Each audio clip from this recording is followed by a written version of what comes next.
There are a handful of moments in business where you can draw a clean line between before and after. This is one of them.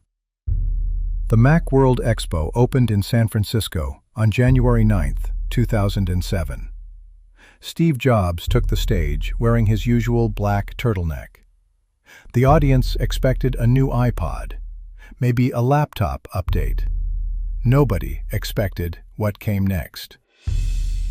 Jobs told the crowd he was introducing 3 revolutionary products: a widescreen iPod with touch controls, a revolutionary mobile phone, and a breakthrough internet communications device. He repeated the list: a widescreen iPod, a phone, an internet communicator. Then he paused and smiled. These are not 3 separate devices. This is one device, and we are calling it iPhone. The room erupted. The press coverage in the following days was estimated at $400 million in free publicity. Every technology journalist in the world had the same reaction. This changes everything.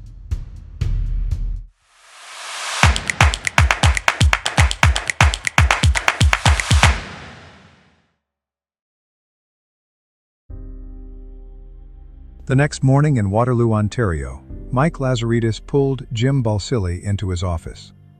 He had been watching the keynote webcast. He told Balsillie to sit down and watch. Lazaridis was an engineer before he was a CEO.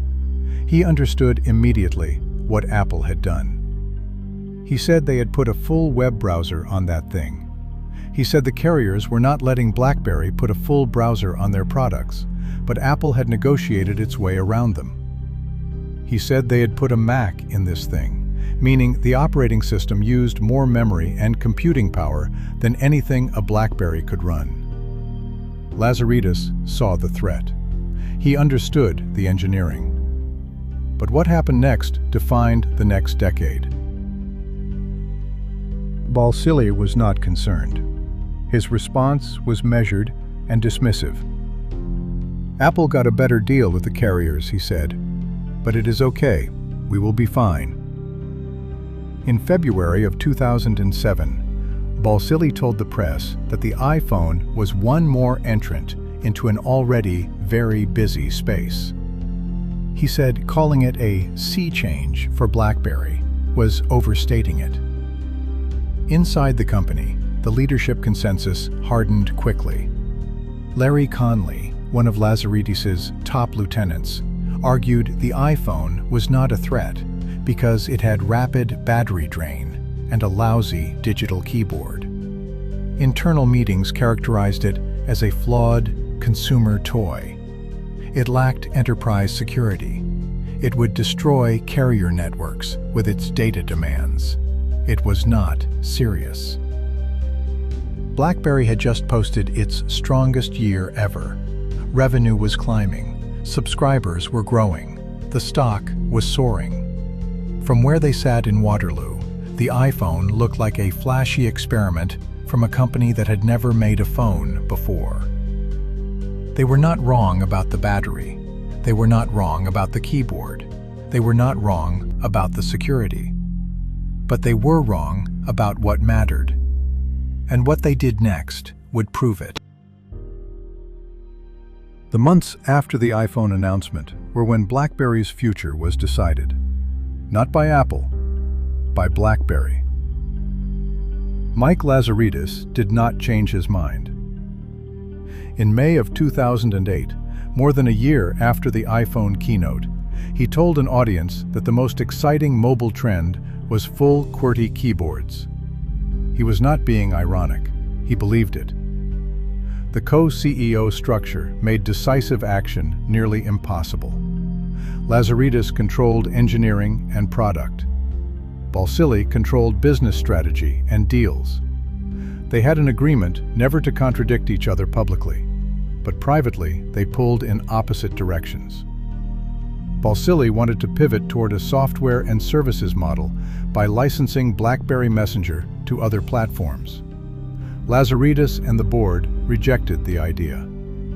The company stayed tethered to hardware. When Verizon Wireless demanded an iPhone competitor, BlackBerry scrambled.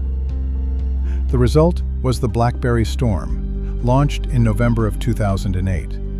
It was BlackBerry's first touchscreen phone, and it was a disaster.